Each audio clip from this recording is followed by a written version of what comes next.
The Government of India established the district industry center in every district of the country where to come forward in terms of thinking, in terms of making it even more interesting.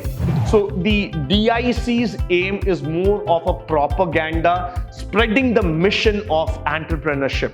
The district industry center is the first touch point for an entrepreneur to walk into the office and ask for an immediate help.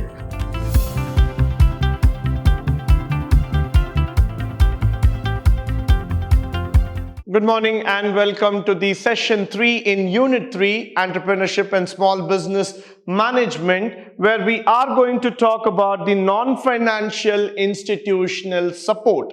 So when we talk about the word itself, non-financial institutional support, so here we are going to look about all those institutions which are not going to talk about capital, rather they are going to talk about the physical help in terms of labor or in terms of skill assistance and development. So this is going to be a different sector, different page altogether, where you are going to see that how the local institutions have been paving the path for growth and development in the last 4 decades. Now, starting up with the non-financial institutional support, we are going to first concentrate on the district industry center.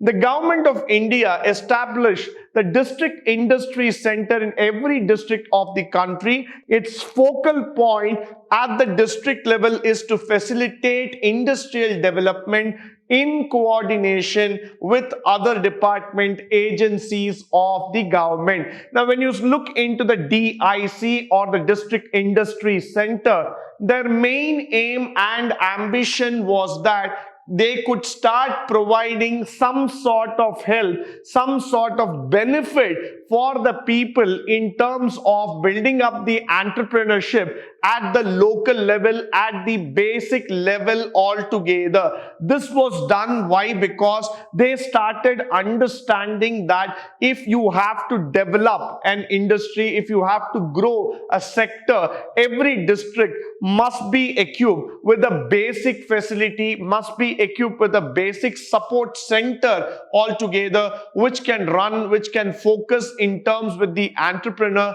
to build his industry and to take it forward. So what happens here is that these are those industrial joints and hubs where you would start seeing that they understand the problem of the entrepreneur at the local level, and they also understand what are the challenges that can be seen at this level. Why? Because when you start talking about the challenges here at a district level, not every district in Karnataka is blessed with the same amount of resources. Certain districts in Karnataka do not even have the basic facilities like water, electricity, shelter, hospitals. Another factor. There are certain other districts in Karnataka which are very well blessed with all kind of facilities. So now it is the role of the district industry center to come forward with the entrepreneur, understand and analyze with him what are the facilities that he requires, handhold him for certain level, take it forward and then build the industry. So that is why I would say that the DICs are definitely going to be a great help in the upcoming time period, which is going to actually help them to overcome and build a lot of support altogether. Followed by the non-financial institution support also speaks about the DIC is the first link of the industry where we are going to talk about the government interface for resolving various issues of the industry and the healthy growth factor that we are talking about, and it is also used to accelerate the industrial development parts in the country. Now this is also very important. Why? Because DIC is the first link, which means to say that the district industry center is the first touch point for an entrepreneur to walk into the office and ask for an immediate help. The DIC will actually try to come forward and tell them where exactly the challenges lie in terms of understanding the business. So what they typically try to do here is that they educate the entrepreneur about the schemes, about the functionality, what are all the government rules and regulations, how you need to run it, and if you are going to face any further challenges or changes coming across your way, the DIC is going to do a liaison work with them and try to get the issues resolved. With that, they will also try to see an acceleration of the industrial development in all parts of the country. Now, that is very, very important. Why? Because when you talk about the acceleration phase altogether, the acceleration is something that you see not just in terms of development but also on a composite index level. Every district has to promote this entrepreneurship and has to make entrepreneurship a mandatory growth sector. So it is now the responsibility of the DIC to invite application, to understand the need and the focus of the entrepreneurs, guide them and build a much more industrialized hub altogether. So that is why this non-financial support plays a vital role in terms of development of these industries. Followed by the objectives of the district industrial center are as follows: to accelerate industrialization process in the district through education, training and support. Now, there cannot be anything possible without education and support in terms of training. So wherever we talk about industrialization, you look at any of the developed countries in the world, let it be US, UK, Sweden, Switzerland, Japan, Germany, which of these countries, including Singapore, Malaysia, Taiwan, Hong Kong, and all these places, they have given a lot of importance for education. They have given the importance in the terms of building up the skills, and they have also given importance in terms of advancing the skills altogether. So that's exactly what we want and what we need the DIC to do. Why? Because we want to accelerate the growth of industrialization through knowledge and training. We do not want an industrialization happening just by providing hundreds and thousands of people some job and trying to say that the people would remain still completely unaware about what is happening. So what we tend to do here is that we tend to accelerate the industrialization process through a knowledge-based factor, through education and training, and also we provide a lot of support altogether. So this becomes a very big factor here. This becomes a very big support altogether to most of the people, and we are trying to build this with the help of our industrial knowledge. And the most important thing is that we are encouraging the spread of industries to the rural areas through supporting the cottage industries also. So we want the cottage industries to get a moral support, a moral push, a complete dynamic setup there so that they are able to go further, they are able to get the support that they want, and then they are able to build by themselves. So what we are understanding, we are analyzing here is that any of these small scale industries require a lot of push in terms of giving the labor support, the knowledge support, the training, the small scale industrial factors, and making them understand about the rules and regulations. So decentralize the industrialization process so that the regional economic imbalances are minimized. When you look into the states of Gujarat and Maharashtra, you come to understand that these states are highly industrialized because of the awareness, because of the need, because of the factors of entrepreneurship that has gone through every district as far as possible. Whereas when you start looking through the states of far eastern places in India like Mizoram, Manipur, Nagaland or Tripura, what is the challenge there is that they have not gone through the wave, and there has been a lot of economic imbalances that have set across that particular sector. So now the most important thing that we need to understand, that we need to focus upon, is that how to build a regional balance altogether. Where to come forward in terms of thinking, in terms of making it even more interesting. Where to make this factor that, every single sector of India, every single state, every single district will have the same kind of opportunity to work and take it forward. So that's where the District Industrial Center comes here and says that let us decentralize it. Let us not hold it to the hub and spoke model. Let us not stick on by saying that this is available only at certain states, only at the center. We will make industrialization applicable at the local level. Probably the smallest district in India should also be completely industrialized in nature. So that's why the objective of the DIC is highly focused in terms of reducing the regional imbalances, followed by implement various government schemes in every district to encourage entrepreneurship. Why do we involve ourselves in terms of implementing the government schemes altogether? Because when we go through each and every district in India, there is some or the other governmental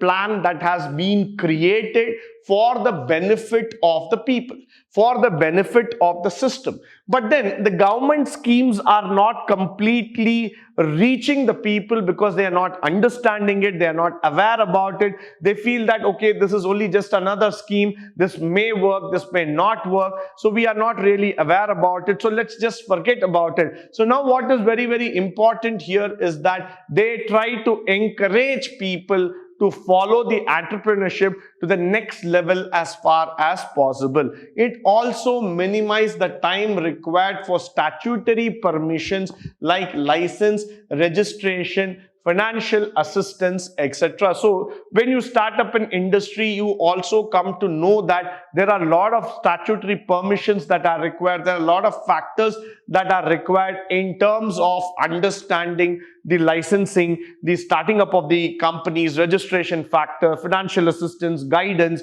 how to fill up the forms, what are all the stamp paperwork and other things which has to be guided by an experienced nodal agency. And that's where the District Industrial Center comes forward and helps these people to get it done as soon as possible. Followed by the role of the DIC is just like a nodal agency trying to spread the industrialization in every region. So the DIC's aim is more of a propaganda, spreading the mission of entrepreneurship.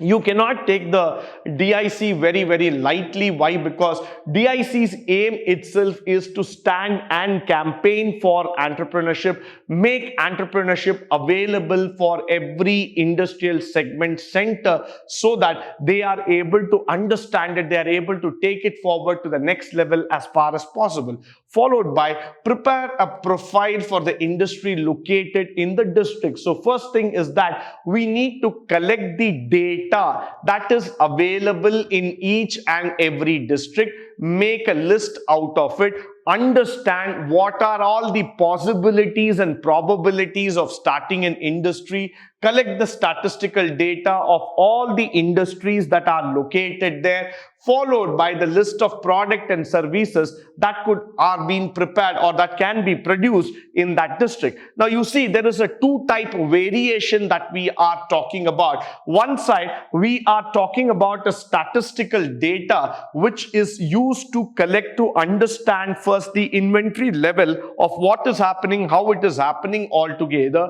The second thing, we are doing a statistical analysis to understand the capability of that particular district. So in both ways, when we look into this, we have the ability, we as in the DIC will have the ability to understand where to do the mix and match so that we are able to get the best of entrepreneurship from that particular district. Followed by assist the entrepreneurs in infrastructure facility like quality testing, transport, raw material, packaging, warehousing. All these things are a very big support that has to be provided to the normal centers, to the places altogether. So what is happening here is that they are trying to assist the entrepreneur in terms of the infrastructure facility like testing, or probably looking into transportation of raw materials, packaging technology and all those things, because these are the factors which will actually help in terms of growth, in terms of development altogether. And this is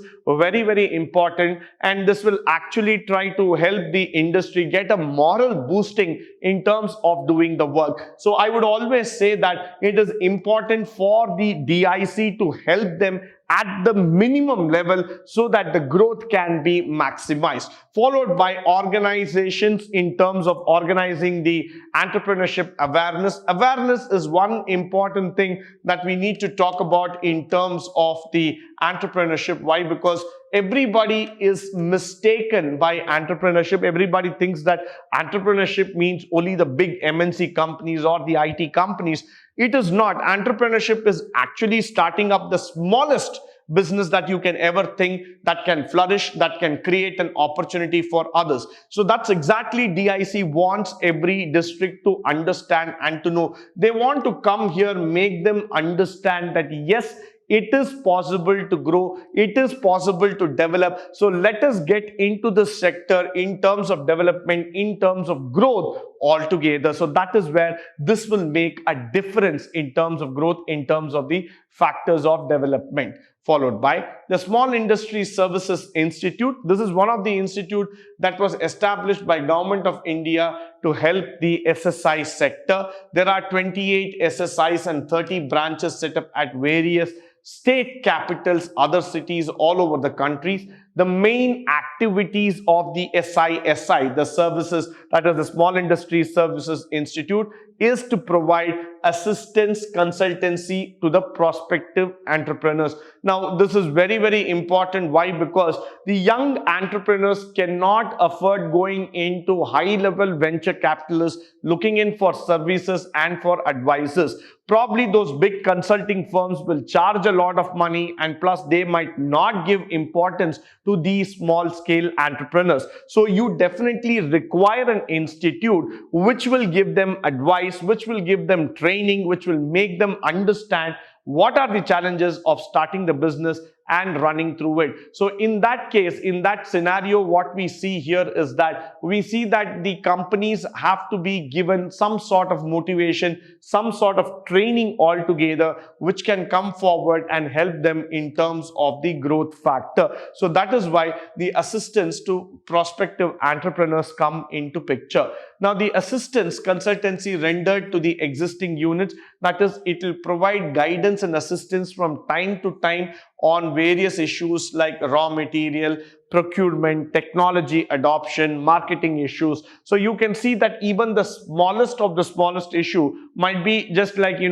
want to update your system, you want to have a technology upgradation coming on your way, you want to upgrade in terms of thinking, you want to upgrade in terms of making your industry bigger. All those kind of basic facilities can be provided by the Small Services Training Institute. Followed by Entrepreneurship Development Program. As we have seen it before also, EDP programs are now available all over India to motivate, to build skill among people to take the business on their own. It is used to convert the ordinary person into risk takers and innovators, employers and leaders, etc. These are all very, very important factors that we are talking about, including the production index. It measures the monthly, yearly performance of the various industries in the country. It collects data from about industries in terms of production, various goods, services, and it also helps in the quality control and upgradation. It conducts various kinds of training programs, workshops, seminars to bring awareness about the quality aspects. So all these factors are going to help in terms of building up the entrepreneurship. Why? Because when we talk about those quality-based training or the production index, another factor, These are those small data, those small help that you can help the entrepreneurs in terms of pushing it forward and taking it to the next level as far as possible, because all these data will help them in terms of creating a better venture, a better system altogether, and that is mandatory as we start understanding the system in the long run. Followed by, with this, I come to the end of this particular session. I hope and believe that all the information that has been shared through this sessions would be of a great help and resource to you. In the upcoming sessions, we shall learn more about the entrepreneurship through the various schemes and the options available. But until then, stay tuned, stay blessed, and stay enlightened forever. Thank you once again for joining me today on this wonderful session.